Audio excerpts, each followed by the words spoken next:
Boa noite, pessoal.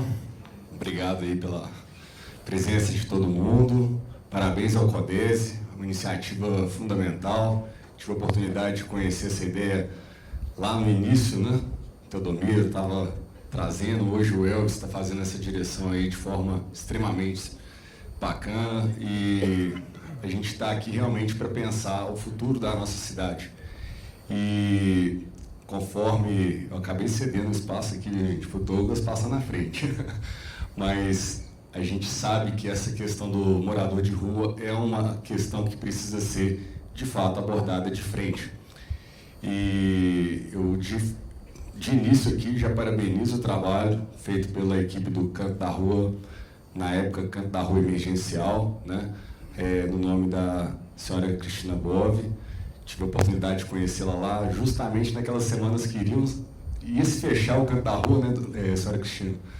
E, conforme a senhora bem disse, foram 15 meses, era para ser 3 meses, virou 15, né? Eu acho que eu só cheguei nos últimos 3 meses, que foi quando estava aquela discussão, se fecha ou não fecha, foi adiando e tudo. E eu tive a oportunidade de conhecer o trabalho do Canto da Rua em loco. De fato, foi acho que na última semana, que toda aquela estrutura ali estava para ser desmobilizada. E que bom que a gente tem pessoas como a senhora e toda essa equipe que está atuando no assunto, no problema do morador de rua, porque ele é um fenômeno, mas ele é de fato uma questão tão complexa que qualquer um de nós aqui que vier com soluções simplistas vai errar feio. E o ponto-chave, eu trouxe uma apresentação. Não está aí, não? Uai, eu trouxe um pendrive de backup aqui.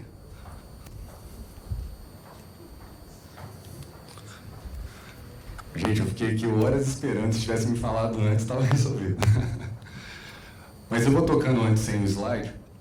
A questão é que eu estou vereador nesse primeiro mandato, e uma questão que me incomodaria demais é de ser questionado ou simplesmente abordado, e isso eu acho que é uma frase que sai da boca de qualquer cidadão da cidade, é o seguinte: e esse tanto de pessoas na rua e ninguém faz nada? E é uma palavra que vem normal.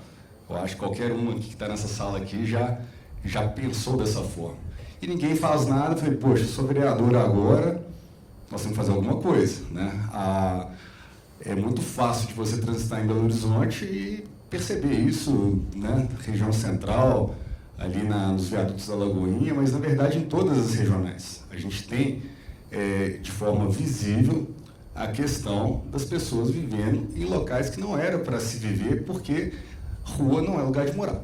A gente sabe que, assim, quem chega nessa situação está no extremo. Ela já perdeu tudo, ela não está lá porque quer, mas não é um lugar que a gente pode ficar cultivando para que ela fique por ali, no sentido de não dar um encaminhamento. Então, a comissão que eu participo é a Comissão de Desenvolvimento Econômico, Transporte e Sistema Viário da Câmara. E nós tivemos a atitude de pautar isso dentro de uma Comissão de Desenvolvimento Econômico. Por quê? Tudo vai se relacionando. A gente tem esse momento da pandemia, mas eu me recordo de alguns anos atrás, né? Eu venho do segmento do mercado imobiliário, então a construção civil ela é uma área que conecta gente de todo tipo.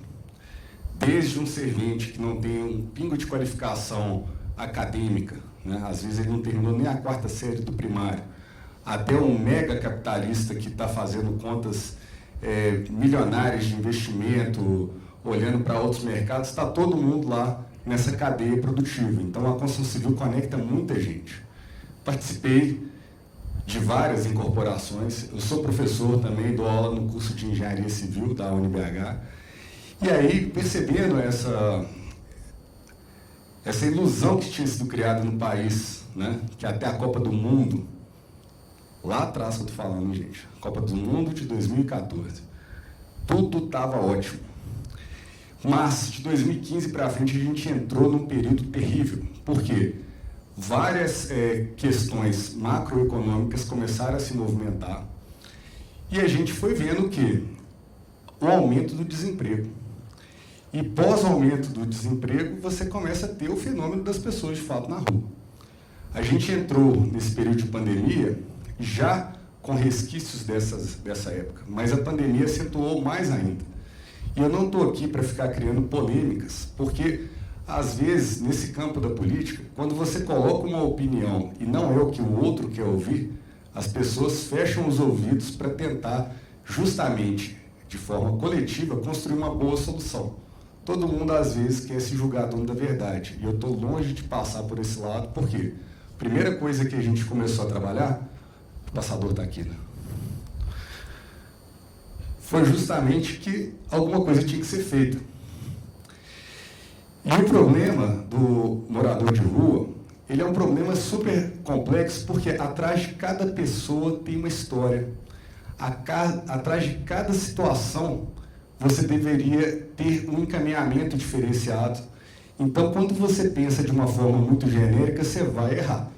Então, não tem como falar em população que está nas ruas sem falar em abordagem, sem falar em acolhimento. Então, o projeto do Canto da Rua, por exemplo, é um projeto sensacional, porque ele cria um ambiente propício para entender quem está ali do outro lado. Não é uma coisa que humaniza, não é uma coisa que vai passando como um rolo compressor. Mas tem pessoas lá de todos os tipos, obviamente. E quando a gente entra nesses diagnósticos, né, qual que é o tamanho do problema, né? Então, a gente viu, por exemplo, a Prefeitura, em 2017, publicou o número de 4.553, né? Hoje, na apresentação da irmã Cristina, do Canto da Rua, eu já vi que tem um número que eu ainda não tinha, dos 10 mil, mas a gente sabe que é um número grande, não é um número pequeno. E eu diria que hoje o menos importante é a gente ficar discutindo o número, porque ele nunca vai bater cravado. O que a gente tem que pensar é quais são os processos que a nossa cidade vai trabalhar para convergir para uma diminuição do tamanho dessa população. E diminuição da população não tem que ter vergonha de falar, não. Eu, por mim, não tinha que ter ninguém na rua, mas não significa não ter alternativa para as pessoas que chegaram nessa situação. Então, o nome do grupo de trabalho, ele tinha um toque de instigar muita gente, porque antes de explicar e abrir a boca, e às vezes até mesmo de conhecer as outras pessoas, teve gente que falou, esse é higienista. Mas peraí, o que é higienista? Eu, na verdade, acho que se nós vamos trabalhar para essa população, a meta é chegar em zero. Difícil meta? Óbvio que é. Talvez a gente nunca conquiste essa meta. Mas, enquanto tiver gente nas ruas, nós não podemos ficar parados. Nós temos que agir. E isso vem para o poder público, obviamente. Porque é um problema que ele é de múltiplas faces e que tem que integrar vários setores.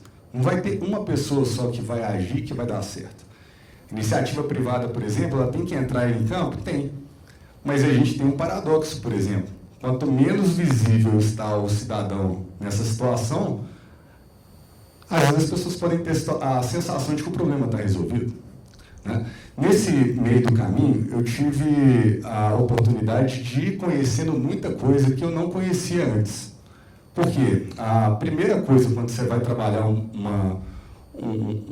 problema, principalmente um problema complexo, é você buscar realmente informação de todas as áreas. Você precisa de conversar com todo mundo, e nisso foi abrindo muitas portas, inclusive, assim, pessoas que eu conheci depois por estar expondo toda essa situação. Está aqui a Kátia, inclusive, que é uma pessoa que faz um trabalho brilhante de abrigamento, né? Eu tive a oportunidade de conhecê-la, fiz questão de ir lá fazer uma visita, mas tem várias pessoas, gente, que fazem trabalhos assim sensacionais e que às vezes estão precisando de um apoio, de uma ajuda, e que a gente não está conseguindo coletivamente articular bem. A imprensa vem noticiando a questão dos moradores de rua há tempos, né? Quando entra no período de frio, então é uma beleza, né? Vira pauta do jornal. Você já pode saber que é pauta do jornal no mês de junho de 2023, é pauta do jornal na hora que começarem as chuvas, tá? No mês de outubro e novembro. Então, assim, vai acontecer tudo igual todo ano e a gente vai ficar em círculos. Então, o problema é desafiador. E aí, dentro dessa perspectiva, esse grupo de trabalho começou, então, a conversar com todos os núcleos que conectam com o problema. Então, a gente começou, e o primeiro passo, de fato, foi conhecer entidades que estavam atuando no problema, e a primeira visita que eu fiz, de fato, foi no Canto da Rua Emergencial. Conhecemos outras organizações, né, que atuam com a situação.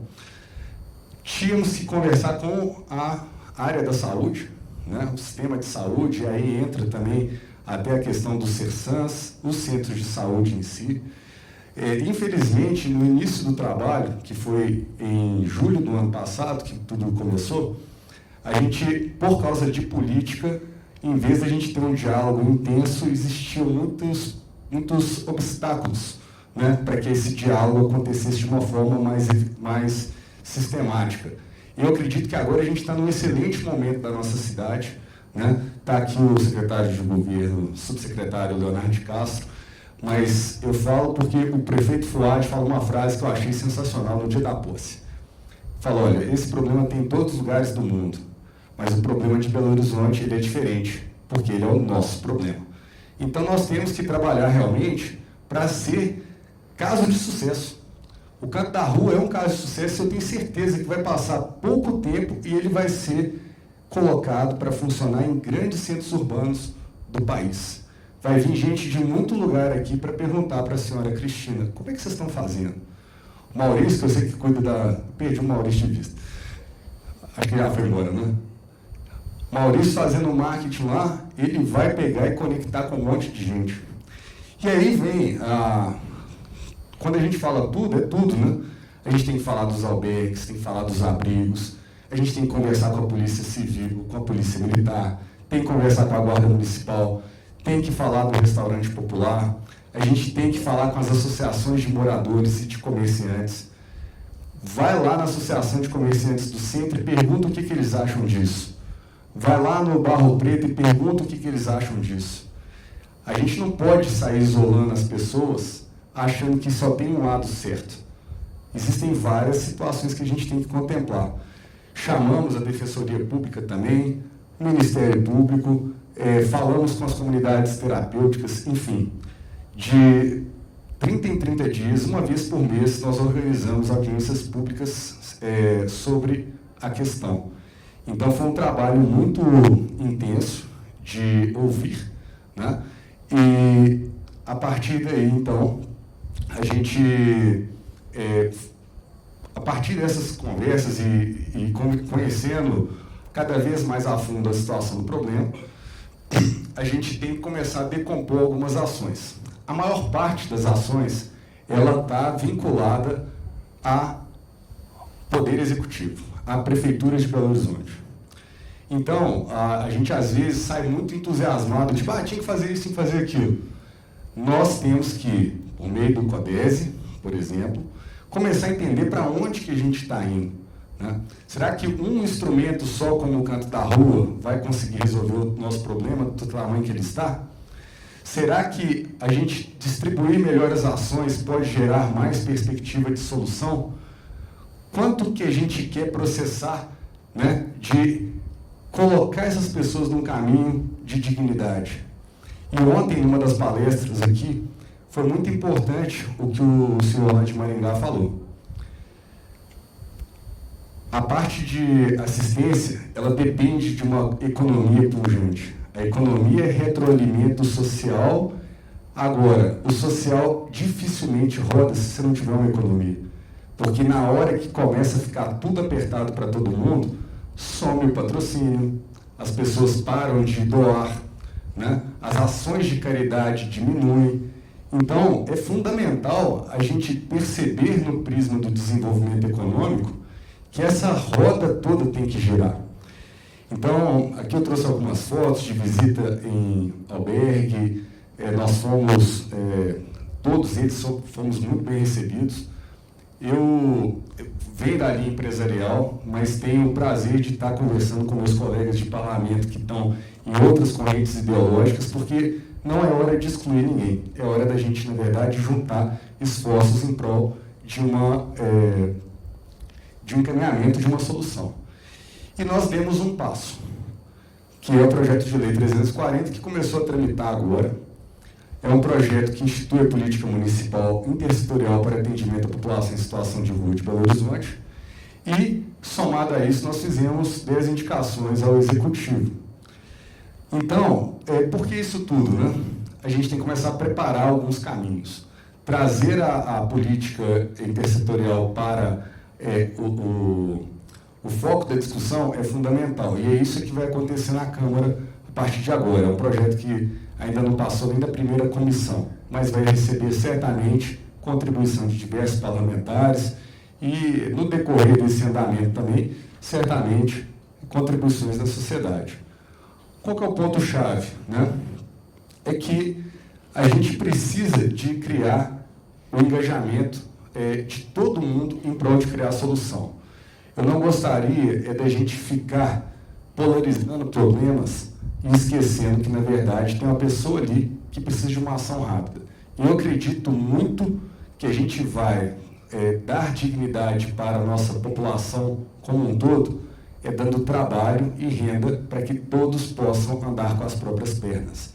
Então, é a hora de unir o setor produtivo, unir o setor social, unir todas as entidades possíveis que a gente puder, para a gente ter uma cidade de BH cada vez melhor. Eu espero que um dia a gente possa falar que é uma cidade que não tem morador de ruas, com todas as dificuldades que ela tem. Mas a gente, para trilhar lá, tem muito trabalho pela frente. Eu, particularmente, não vou descansar enquanto isso não chegar. Então, agradeço a todos, fiz uma fala breve e fico aberto para depois a gente dialogar mais sobre o tema, porque, de fato, é um problema bem complexo. Obrigado.